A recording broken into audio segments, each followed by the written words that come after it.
3 months after the battle, representatives from over 200 species gathered at Neutral Station Omega for the most important diplomatic meeting in galactic history.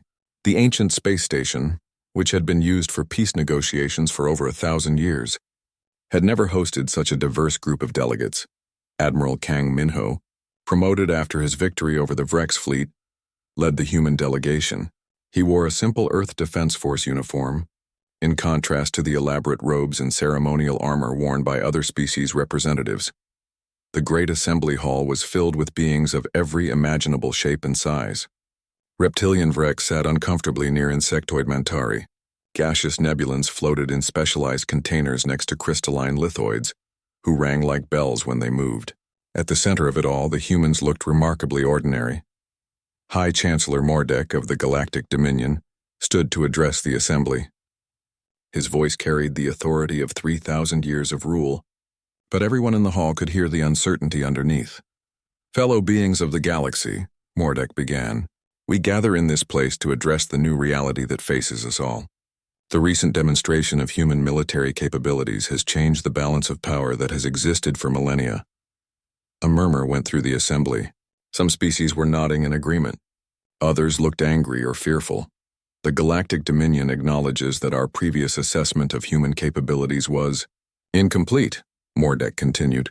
"We are prepared to offer Earth full membership in the Dominion Council, with all the privileges and protections that such membership provides." It was an unprecedented offer. No species had ever been offered full Dominion membership after defeating a Dominion fleet. Usually such actions led to complete annihilation. Admiral Minho stood to respond.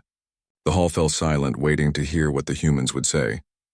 "High Chancellor Mordek, we appreciate your offer," Minho said calmly. "However, humanity has a different proposal. We suggest the creation of a new galactic confederation, where no single species dominates the others." The reaction was immediate and dramatic. Some delegates cheered. Others hissed in anger. The Vrex representative, Admiral Veltar himself, looked stunned. "You propose to dismantle the Dominion?" Mordek asked, his voice tight with controlled fury. "We propose to replace it with something better," Minho replied. "A system based on cooperation rather than domination. A confederation where each species contributes according to its strengths and abilities." Ambassador Nam Yuna, Earth's chief diplomatic officer, took the floor. She had spent weeks preparing for this moment. The future of human civilization might depend on her words. "Fellow beings," Nam Yuna said, "the old system of galactic governance is failing. We have seen rebellions in dozens of sectors. Client species are breaking away from their overlords. The destruction of the Vrex fleet was not the cause of this instability, it was merely the catalyst that revealed existing problems." She gestured to a holographic display that showed the current state of the galaxy. Red zones marked areas of rebellion or unrest. Yellow zones showed regions where local governments were ignoring Dominion orders. Only a small percentage of the galaxy was still firmly under Dominion control. "The time has come for a new approach," Nam Yuna continued. "One based on mutual respect and shared benefits rather than fear and submission." Dr. Chohana was also part of the human delegation.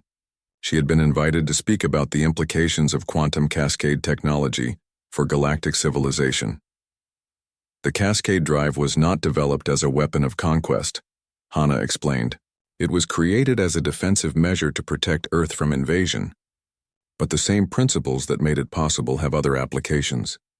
She activated another holographic display, showing the internal structure of quantum fields.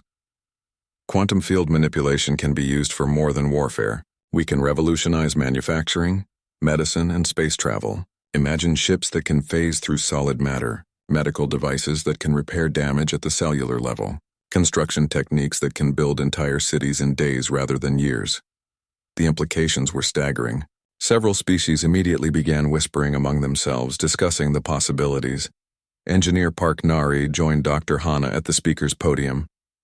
She had brought examples of human quantum technology to share with the assembly. "We are willing to share this technology freely with any species that joins the new confederation," Nari announced. "But there is one condition. The technology can only be used for peaceful purposes. Any species that attempts to weaponize it will lose access to all quantum field research." This condition was controversial. Some species wanted the military applications of quantum manipulation Others were more interested in the civilian uses. Ambassador Kretal of the Altarian Council stood to speak. The Altarians support the human proposal, Kretal announced.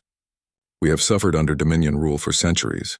The time has come for genuine representation and equality among galactic species.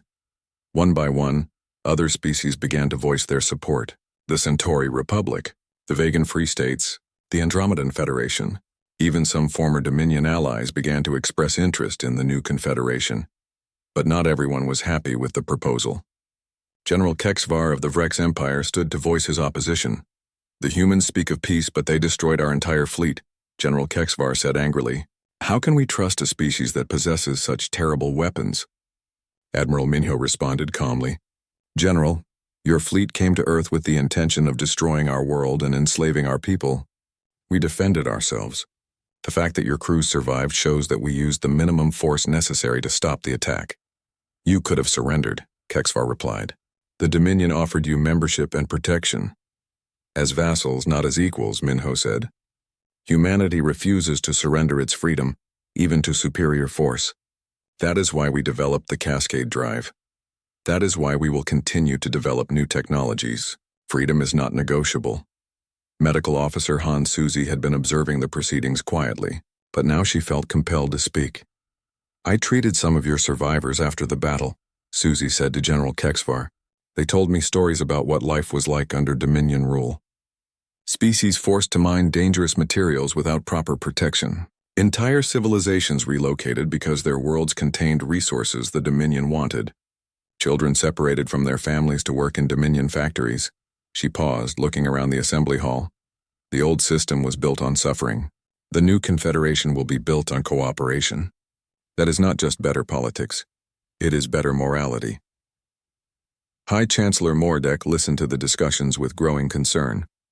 The Galactic Dominion was losing control of the situation. Species that had been loyal for centuries were openly discussing rebellion. His advisors were whispering that it might be time to compromise. What guarantees do we have that this confederation will be stable? Mordek asked. The Dominion has maintained galactic peace for 3 millennia. How do we know your system will not collapse into chaos and civil war? Captain Yoon Ji-hyun, who had arrived at the battle site just after the Vrex fleet's destruction, spoke up. High Chancellor, the current system has not maintained peace. It has maintained control through force. True peace requires justice. Justice requires equality. Equality requires representation. The Confederation will provide all of these things.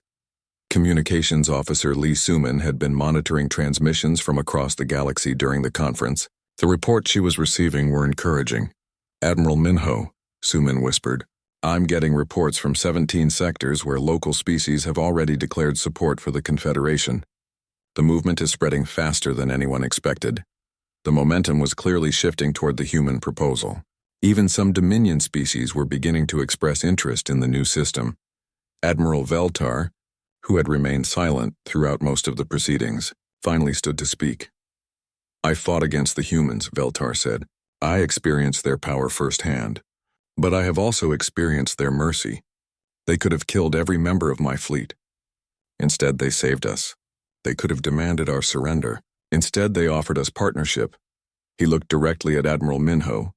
The Vrex Empire will consider joining this confederation, but only if our military traditions are respected. We are warriors. We cannot simply become farmers or merchants. The confederation will have military forces, Minho replied, but they will be used to defend member species, not to conquer new ones. Warriors who fight to protect others will always be honored. The negotiations continued for 3 more days. Details were worked out. Compromises were made. Constitutional frameworks were established. In the end, 147 species voted to join the new Galactic Confederation. Only 32 chose to remain with the traditional Dominion system. It was the most dramatic political change in galactic history. The Terran Accords, as the founding documents came to be known, established principles that had never existed on a galactic scale. Equal representation regardless of species size or military power, shared resources and technology, collective defense against external threats.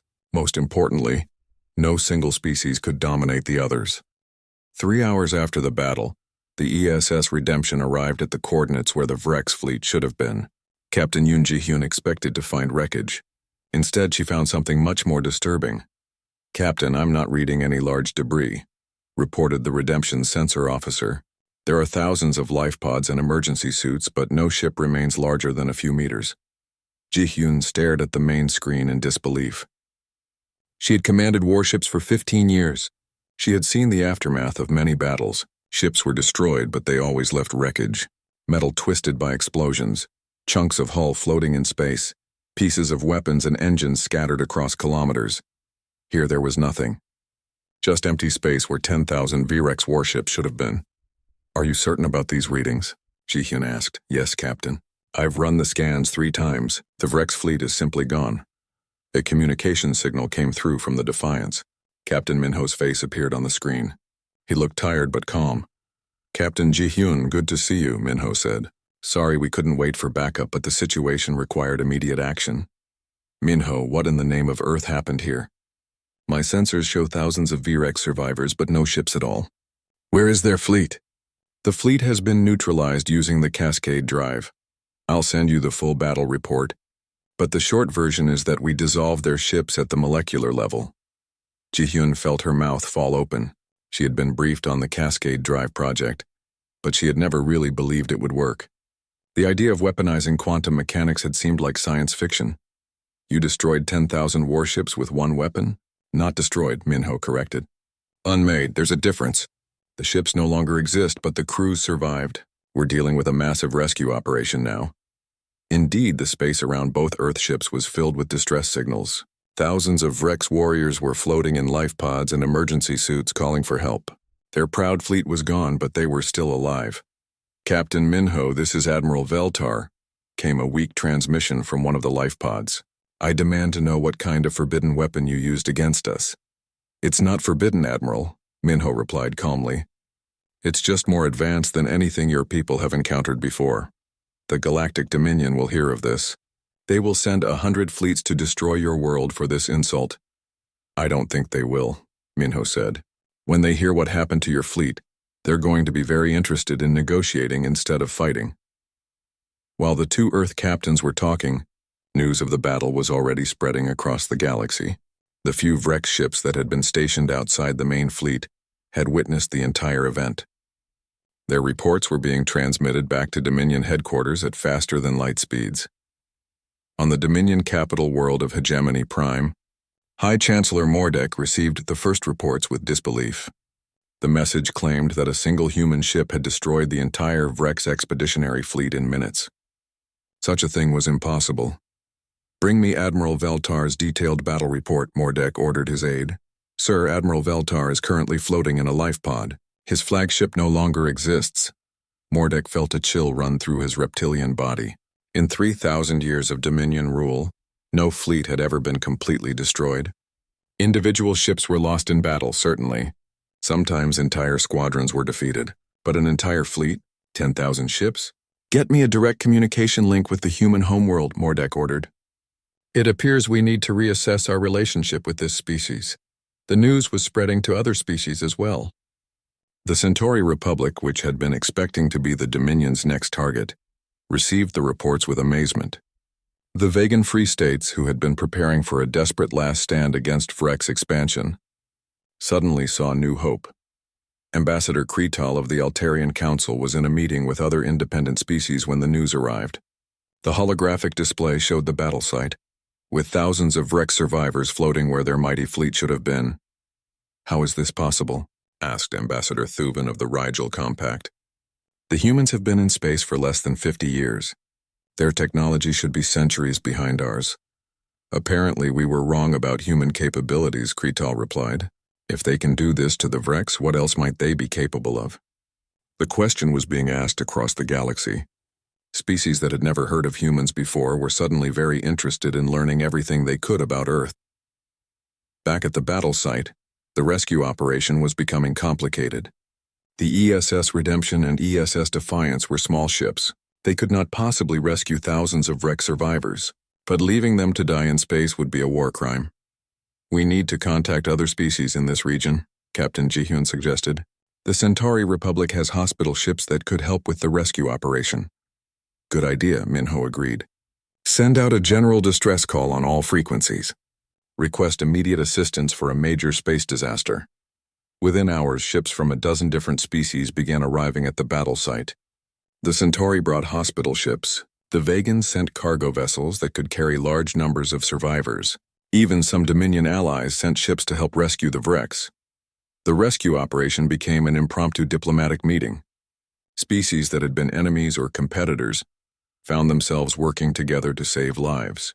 It was the first time in centuries that so many different cultures had cooperated on a single project. Dr. Cho Hana was invited aboard the Centauri hospital ship to examine some of the wreck's survivors. The aliens had been exposed to intense quantum fields during the cascade effect. Most were physically unharmed, but some were showing strange symptoms. Their molecular structure has been slightly altered, Hana explained to the Centauri doctors. The quantum fields change the way their cells interact with each other. It's not dangerous, but it will take time to return to normal. Could this technology be used for medical purposes? Asked Dr. Sylvan, the Centauri chief medical officer. Possibly, Hana said thoughtfully. Quantum field manipulation could potentially be used to treat diseases at the cellular level. But that would require years of additional research. The conversation was interrupted by an urgent communication from Earth. President Chen was calling for an immediate briefing on the battle and its implications. Captain Minho, Dr. Hana, you are ordered to return to Earth immediately for debriefing, the president said. The entire galaxy is in an uproar over what happened. We need to decide how to respond to the flood of diplomatic communications we're receiving. What kind of communications? Minho asked. Everything from requests for alliance to demands that we surrender the Cascade drive technology to threats of preemptive strikes. Half the galaxy wants to be our friend, and the other half wants to destroy us before we become too powerful.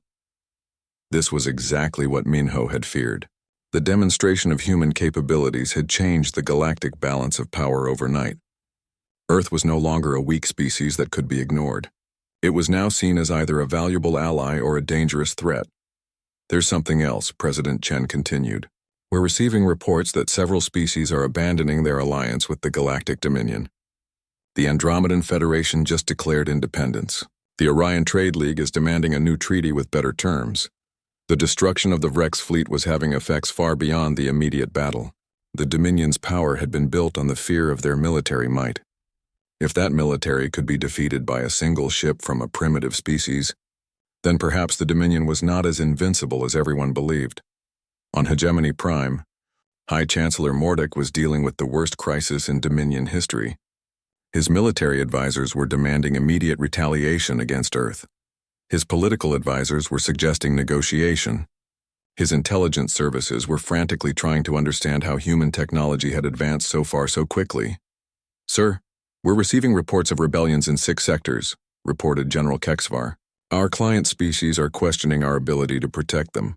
Some are considering breaking their treaties with us. How many ships do we have that could be sent against Earth? Mordek asked. The problem is that we don't know how many ships they can destroy with this new weapon, General Kexvar replied. If we send another fleet and it gets destroyed like the first one, we'll look even weaker.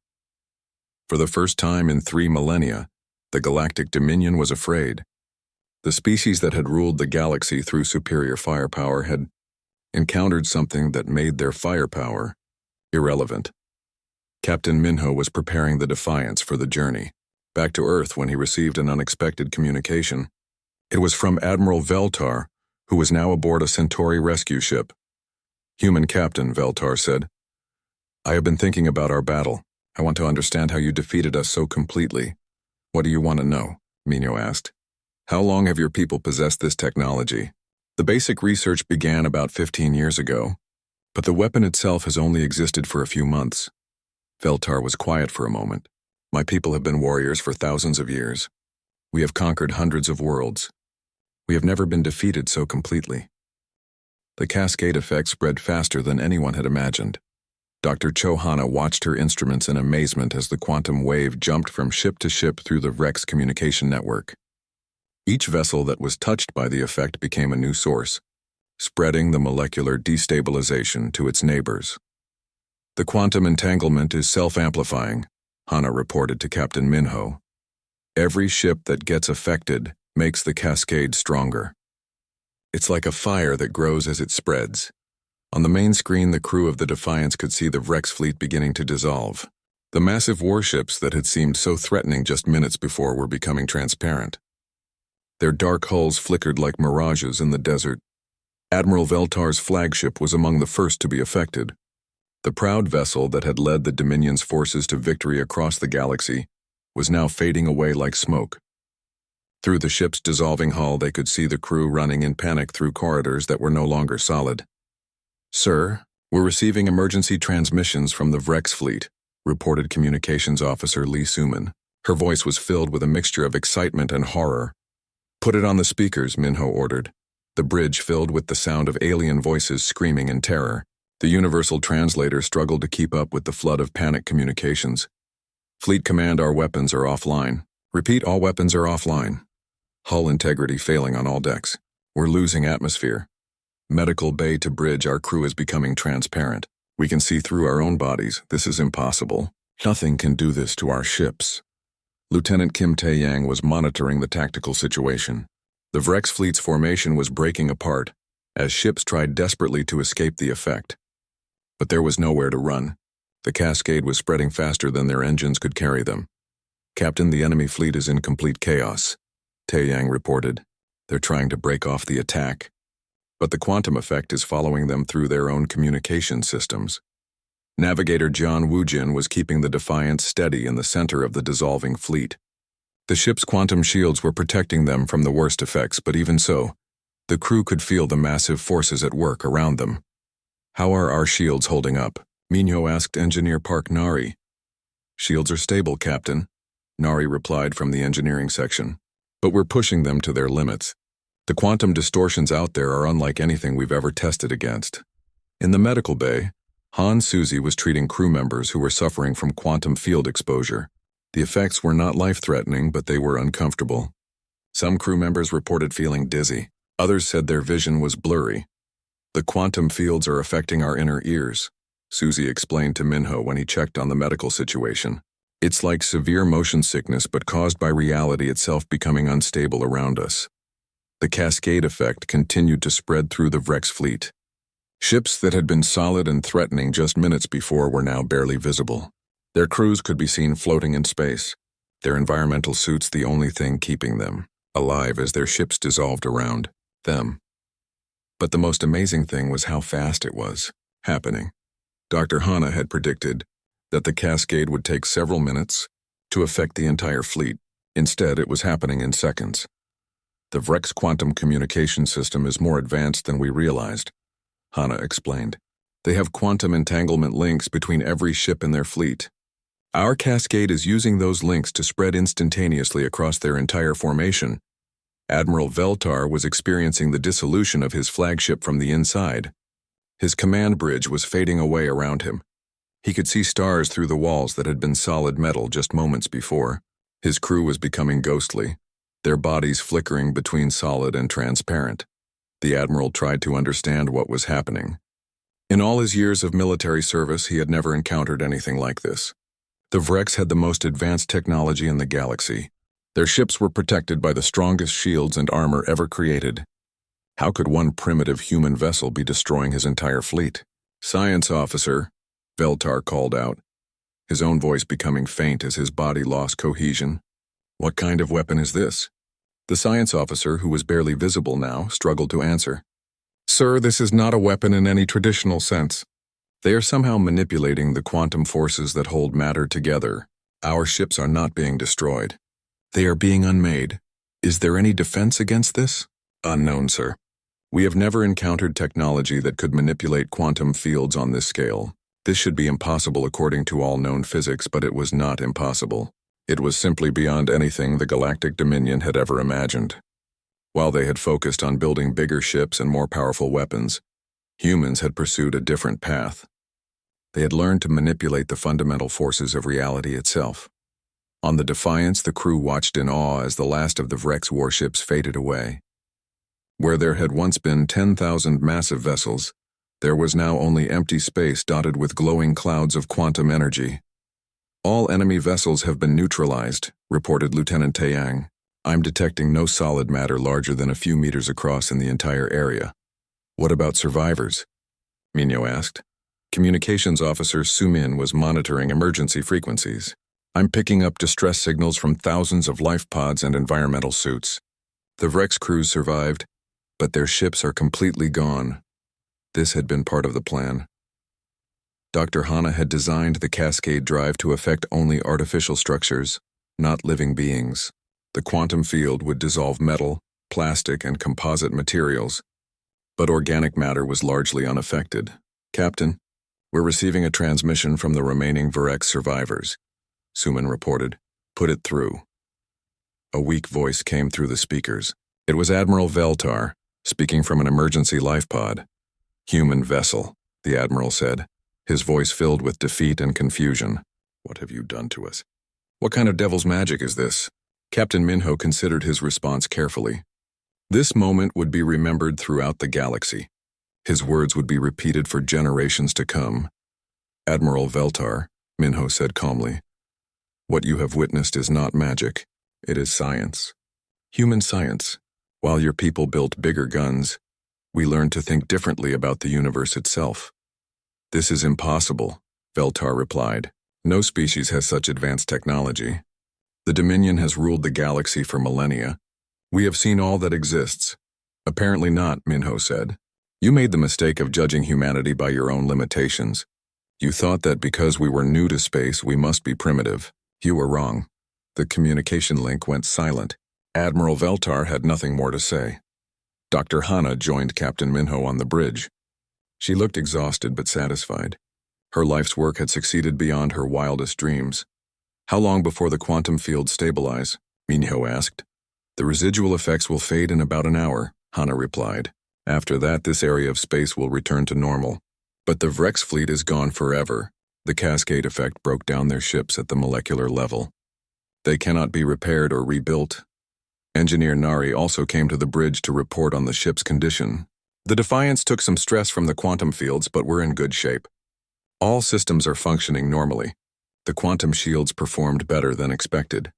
Pilot Wu Jin was running a full systems check. Navigation is normal. Engines are at full power. We're ready to maneuver whenever you give the order, Captain. Minho looked at the empty space where the Vrex fleet had been. Glowing clouds of quantum energy were slowly fading away, the last traces of 10,000 warships.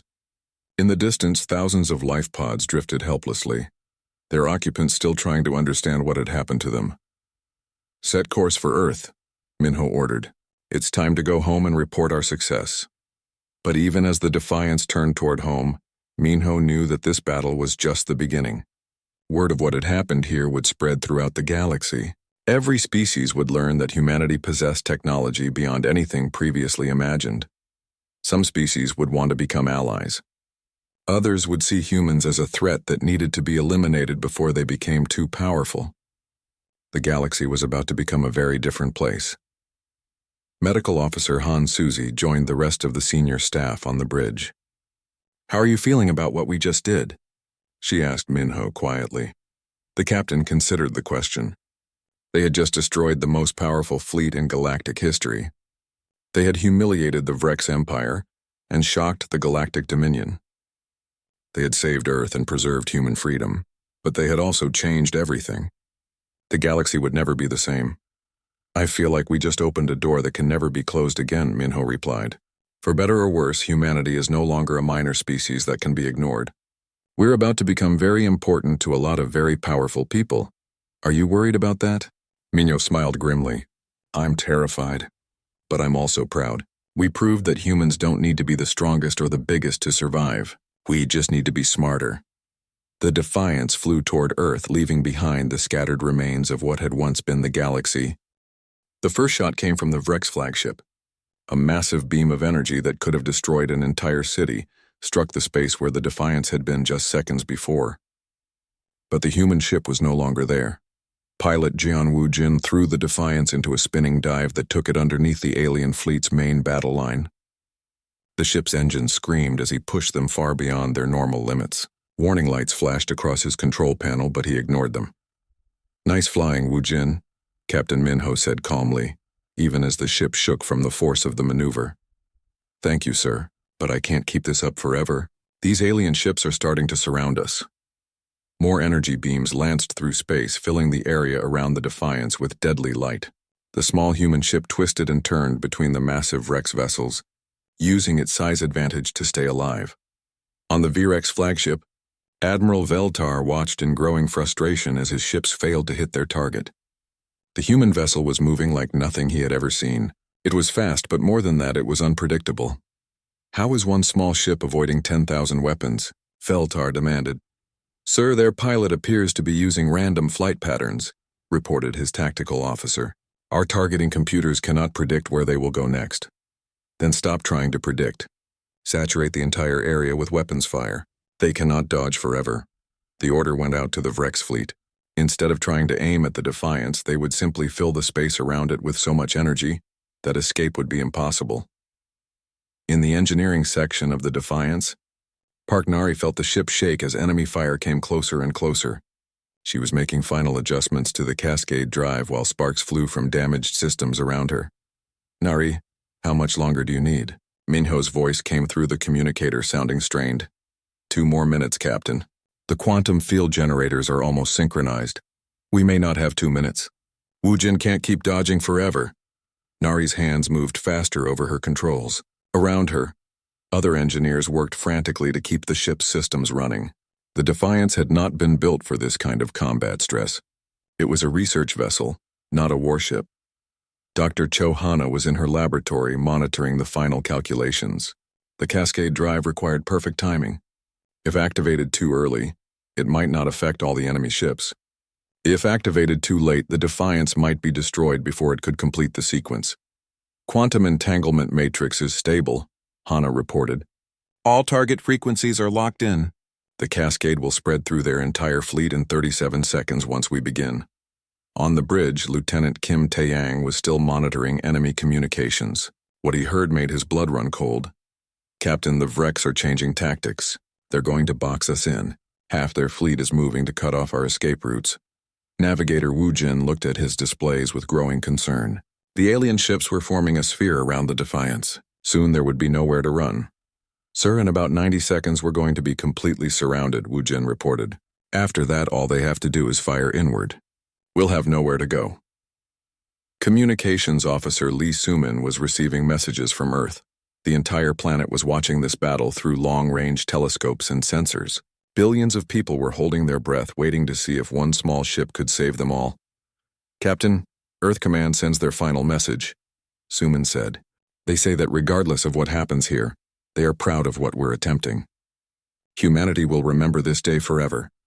Minho felt the weight of those words. Win or lose, this moment would become part of human history. Either it would be remembered as humanity's greatest triumph, or as their final stand against impossible odds. Medical Officer Han Suzy braced herself as another near miss shook the ship. In the medical bay, she had prepared for casualties, but she was beginning to realize that if the plan failed, there might be no survivors to treat. The Vrex were closing in. Their massive ships moved like hunters surrounding prey. Admiral Veltar was confident that victory was finally within reach. The human ship was fast, but it was also small. It could not fight 10,000 enemies forever. All ships tighten the formation, Veltar ordered. Do not let the humans escape. When we have them completely surrounded, we will end this farce. But the Admiral did not understand that the humans were not trying to escape. They were buying time for something the Vrex could not imagine. In the engineering section, Parknari watched her instruments as the quantum field generators reached full synchronization.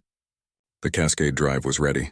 All it needed now was Dr. Hana's activation signal. Captain, we are go for Cascade activation, Nari reported. Hana, confirm readiness, Minho ordered. Confirmed, Captain. All systems are green. The quantum cascade is ready to deploy. Minho looked around the bridge. His crew was ready. They had done everything they could to prepare for this moment. Now it was time to discover whether human science could triumph over alien numbers. The Vrex fleet continued to close in. The sphere of enemy ships grew tighter around the Defiance. Energy weapons charged for what would surely be the final barrage. 60 seconds until we're completely boxed in, Wujin reported. 30 seconds until they start firing inward, added Kim Taeyang. The moment of truth had arrived. Either the Cascade drive would work as designed, or humanity would face extinction. Admiral Veltar smiled as he watched his fleet complete their encirclement. The human ship was now trapped in the center of 10,000 Vrex warships. There was no escape. No rescue was coming. It was time to end this pointless resistance. All ships prepare to fire on my command, Veltar announced. Target the center of our formation. Maximum power. I want nothing left of that human vessel. 10,000 weapon systems came online. The space around the Defiance began to glow with the buildup of massive energy. In seconds, enough firepower to destroy a planet would focus on one small ship. On the Defiance, Captain Kang Minho made the decision that would change galactic history. All hands, brace for quantum cascade activation, he announced over the ship's communication system. Dr. Hana, you are authorized to proceed. Activating cascade drive in 3, 2, 1. Hana's finger pressed the activation button. For a moment, nothing seemed to happen. The Vrex ships continued to charge their weapons. Admiral Veltar prepared to give the order to fire. Then the universe changed. It started as a subtle shift in the quantum fields around the Defiance. The ship's hull began to glow with an eerie blue light. Strange patterns of energy danced across its surface. The effect was invisible to normal sensors, but every quantum-sensitive system in the Vrex fleet suddenly detected something impossible. The fundamental forces of physics were being rewritten in the space around the human ship. What is that? Admiral Veltar demanded as his science officer reported strange readings. Unknown, sir. We're detecting massive quantum distortions centered on the human vessel. But this should be impossible.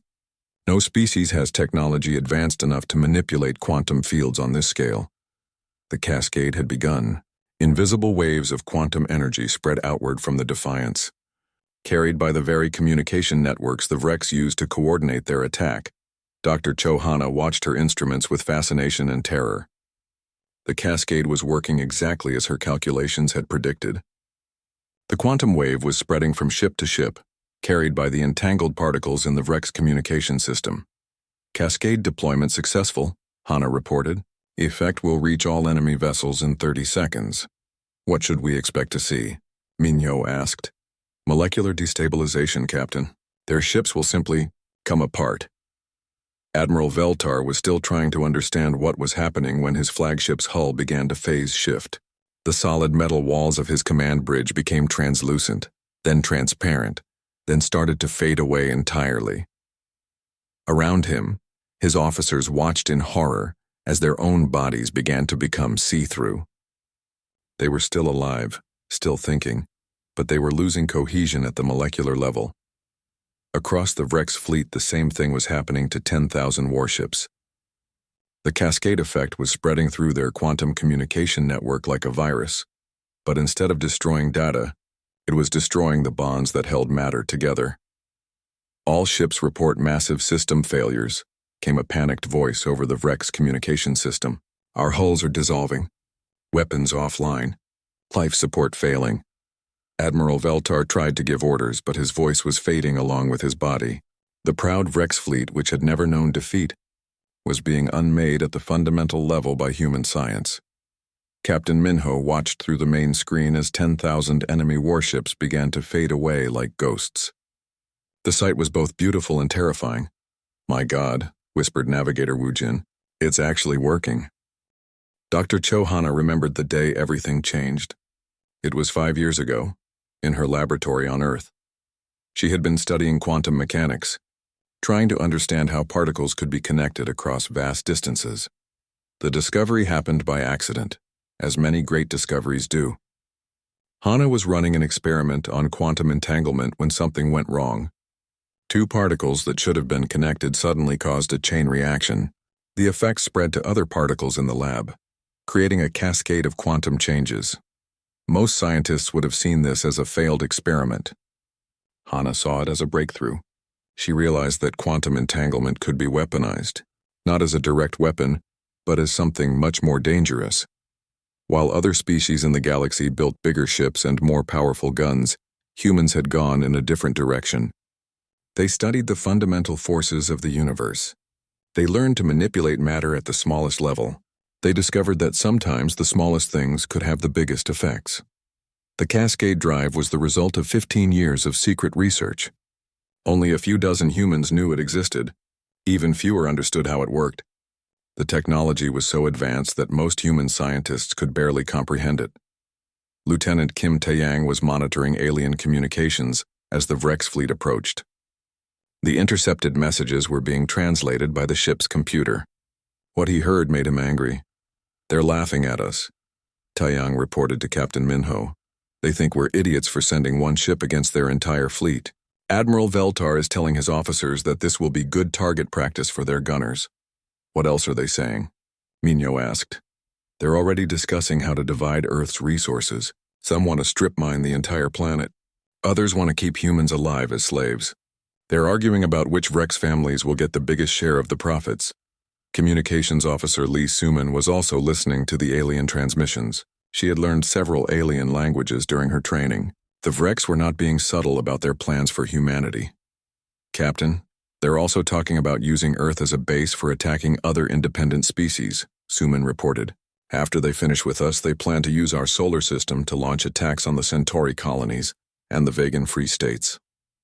This was exactly what Earth's leaders had feared. The Galactic Dominion did not just want Earth's resources. They wanted to use humanity's home system as a stepping stone to control more of the galaxy. Saying yes to the Dominion would not just doom humanity, it would doom dozens of other free species. In the engineering section, Park Nari was making final adjustments to the Cascade drive. The device looked nothing like a traditional weapon. Instead of guns or missile tubes, it resembled a complex sculpture made of crystalline materials and exotic metals. The crystals were the key to everything. Each one had been grown in zero gravity using a process that took months to complete.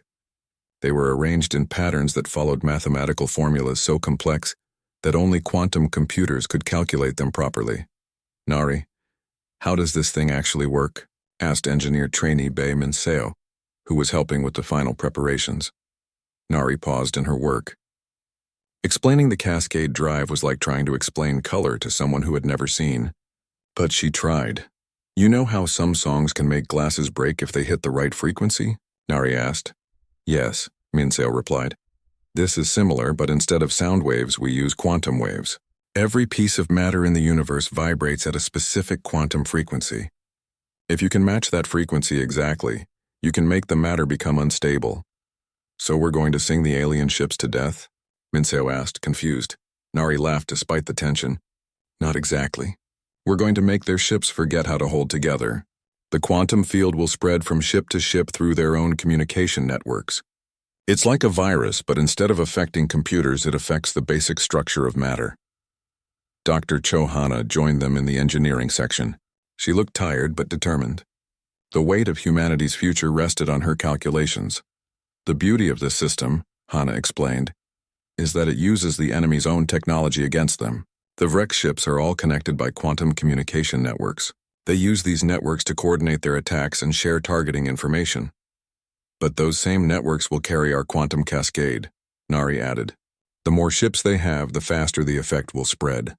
Their strength becomes their weakness." Meanwhile, the Vrex fleet continued its approach. Admiral Veltar was reviewing the tactical situation with his officers. The humans had positioned their single ship directly between the Vrex fleet and Earth. It was either incredibly brave or incredibly stupid. "Sir, should we capture the human ship instead of destroying it?" asked Commander Zekval. "We could study their technology and interrogate the crew." Veltar considered this. Human technology was primitive, but they might have some interesting ideas. However, capturing a ship intact during battle was complicated. It would be easier to simply destroy it and study the wreckage. "No," Veltar decided. "We will make an example of them. Destroy the ship quickly and completely. I want every species in the galaxy to see what happens to those who defy the Dominion." The alien commander did not understand that he was about to face something completely outside his experience. The Vrex had fought thousands of battles over the centuries. They had defeated species with advanced energy weapons, powerful shields, and clever tactics. But they had never fought an enemy that could turn their own ships against them. On the Defiance, Captain Minho was thinking about humanity's place in the galaxy. Humans were not the strongest species. They were not the smartest or the most advanced. But they had something that many other species seemed to lack: the ability to think differently. Other species approached problems by trying to overpower them. Humans looked for indirect solutions. When faced with a wall, most species would try to break through it or climb over it. Humans would look for a way to make the wall knock itself down. "Captain," called Navigator John Woojan, "the alien fleet is entering weapons range. They're spreading out into attack formation. All hands prepare for combat," Minho announced over the ship's communication system. "Remember, we're not just fighting for ourselves. We're fighting for every free species in the galaxy. We're fighting for the right to choose our own destiny." In the medical bay, Han Suzy was securing equipment and checking supplies. She knew that the next few minutes would determine whether she would be treating wounded crew members or preparing bodies for burial. The plan was dangerous in ways that most people could not understand. The Cascade Drive would create massive quantum distortions in the space around the ship. Even with shielding, the human crew might suffer serious effects from exposure to these forces. But the alternative was worse. If the plan failed, the Vrex would destroy the Defiance and then attack Earth. Billions of humans would die. Those who survived would become slaves. Human civilization would cease to exist. "Dr. Hanna," Minho called over the communicator, "final status report on the Cascade Drive." "All systems are functioning perfectly, Captain," Hanna replied. "The quantum entanglement network is stable. The resonance frequency is locked on the Vrex fleet's communication systems. We are ready to proceed. Nari, how are the ship's quantum shields?" "At full power, Captain. We should be protected from the worst effects of the Cascade. But I won't lie to you, this is going to be rough." Minho nodded. He had not expected this to be easy. Nothing worth doing ever was. The Vrex fleet was now close enough that individual ships could be seen on the main screen. They were massive, dark vessels that looked like predatory fish swimming through space. Their weapons were already charging, preparing to deliver the killing blow to humanity's hopes. "Sir," said Lee Suman, "Admiral Veltar is sending us one final message." "Let's hear what he has to say." The alien's face appeared on the screen again. This time he looked amused rather than angry. "Brave little humans," Veltar said mockingly. "You have impressed me with your courage, if not your intelligence. As a reward for your bravery, I will give you a quick death. Your ship will be destroyed in one devastating attack. You will not suffer." The transmission ended. Captain Kang Minho smiled grimly. Admiral Veltar had no idea what was about to happen. The Vrex commander thought he was about to win the easiest victory of his career. Instead, he was about to learn why humans were the most dangerous species in the galaxy. The bridge of the ESS Defiance was quiet except for the soft hum of computers. Captain Kang Minho stood looking at the main screen. Space looked peaceful, but he knew that would change soon. Very soon. "Captain, we're getting another message from the alien fleet," said Communications Officer Lee Suman. Her voice was calm, but Minho could hear the tension underneath. "Put it on the main screen," Minho ordered. The screen flickered and a large reptilian face appeared. The creature had dark green scales and yellow eyes that seemed to burn with anger. This was Admiral Veltar of the Vrex Empire, the military arm of the Galactic Dominion. "Humans," Veltar said, his voice deep and threatening. "This is your final warning. Surrender your planet's resources to the Galactic Dominion, or we will destroy every living thing on Earth. You have one of your hours to decide." The screen went black. The bridge crew looked at their captain, waiting for orders. Minho had seen the alien fleet through their long-range sensors. 10,000 warships. Each one was the size of a small city. Each one carried enough firepower to turn a planet into dust. The largest ships in Earth's fleet looked like toys next to these massive vessels. "Any word from Earth Command?" Minho asked. Lieutenant Kim Taeyang checked his console. "They sent their final message an hour ago, sir. Earth stands with the Defiance. No surrender," Minho nodded. He had expected this. Humanity had always been stubborn. Even when facing impossible odds, they refused to give up. It was both their greatest strength and their biggest weakness. "How long until the alien fleet reaches us?" Minho asked. 3 hours, Captain," replied Navigator John Woojan. "They're moving in standard battle formation. All their biggest ships are in the front." In the ship's engineering section, Park Nari was working frantically on the final preparations. Sparks flew from control panels as she made last-minute adjustments to systems that no alien species understood. Her hands moved quickly over strange-looking devices that seemed to bend light around them. "Nari, how are we doing down there?" Minho's voice came through the communicator. "Almost ready, Captain," Nari replied, wiping sweat from her forehead. "The Cascade Drive will be online in 2 hours. Dr. Chohana is making the final calculations now. In the ship's laboratory, Dr. Chohana stared at equations that filled 3 large screens. The math was so complex that it hurt to look at for too long. She had spent 15 years of her life developing this technology. Now everything depended on whether her theories were correct. The quantum entanglement network is stable, Hana said to herself. The resonance frequency is perfect. This has to work. It has to. Back on the bridge, Minho was thinking about how humanity had reached this point. First contact with alien species had happened 3 years ago. At first, the aliens seemed curious about humans. They studied Earth's culture, technology, and history. Then they learned about Earth's resources. The planet was rich in rare metals that the aliens needed for their technology. Earth also had something else they wanted, a perfect location for a military base. From Earth, the Dominion could control several important space routes. The aliens had offered to trade for these resources. They promised advanced technology and protection from other hostile species. But their offer came with a price. Humanity would become a vassal species, basically slaves with fancy titles. Earth's leaders had refused. They knew what happened to other species that accepted Dominion protection. Those species lost their freedom, their culture, and eventually their identity. Within a few generations, they became nothing more than workers for the Dominion. The refusal had angered the Galactic Dominion. They were not used to inferior species saying no to them. They had ruled the galaxy for thousands of years. No primitive species had ever dared to reject their generous offer. So they sent the Vrex Empire to teach humanity a lesson. The Vrex were the Dominion's attack dogs. They specialized in crushing rebellious species quickly and efficiently. They had never failed to complete a mission. Admiral Veltar had been confident when he received his orders. Destroy the human homeworld and capture any survivors for slave labor. It should have been simple. Humans had only been in space for a few decades. Their technology was primitive. Their largest warships were barely the size of a Vrex scout ship. The only thing that puzzled Veltar was why the humans had sent only one ship to face his entire fleet. The ESS Defiance was not even their largest vessel. It was a mid-sized research ship that had been converted for military use. Its weapons were laughably weak compared to Vrex standards. Perhaps the humans were planning to surrender after all. Maybe this single ship was coming to deliver Earth's formal submission. That would save time and ammunition. On the Defiance, Medical Officer Han Suzy was preparing the medical bay for what might come. She knew the plan was dangerous. The forces they were about to unleash had never been tested on this scale. The crew might not survive even if the plan worked perfectly. "How are you holding up, Captain?" Suzy asked when Minho came to check on the medical preparations. "I've been better," Minho admitted. "But I've also been worse." "Remember the Titan Colony rescue mission?" Suzy smiled slightly. "You mean when you flew through an asteroid field in a storm to save 300 colonists?" "Yes, I remember. You were crazy then too." "This is different," Minho said seriously. "This time we're not just risking our own lives. We're risking the future of humanity." "Then we better make sure we don't fail," Suzy replied. The hours passed slowly.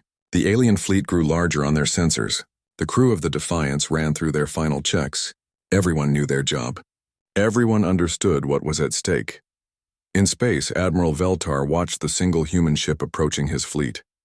It was not trying to run away. It was not sending surrender signals. It was flying straight toward 10,000 Vrex warships as if it actually planned to fight. The foolishness of inferior species never ceased to amaze him. "This would be over quickly. All ships prepare for battle," Veltar ordered. "Target the human vessel. We will end this in one quick strike." On the Defiance, Captain Kang Minho looked at his crew one final time. These brave men and women had volunteered for what might be a suicide mission. They believed in humanity's right to remain free. They believed in the plan that Dr. Chohana had spent years developing. "All stations. Report readiness, Minho." "Ordered. Weapons ready," came the reply from the weapons officer. "Navigation ready," said Jian Wujin. "Engineering. Ready?" called Park Nari from below. "Communications. Ready," said Lee Suman. "Medical. Bay ready," reported Han Suzy. "Cascade drive is online and ready for activation," came Dr. Chohana's voice through the communicator. Minho took a deep breath. In 30 minutes, they would either save humanity or die trying. There was no middle ground, boy.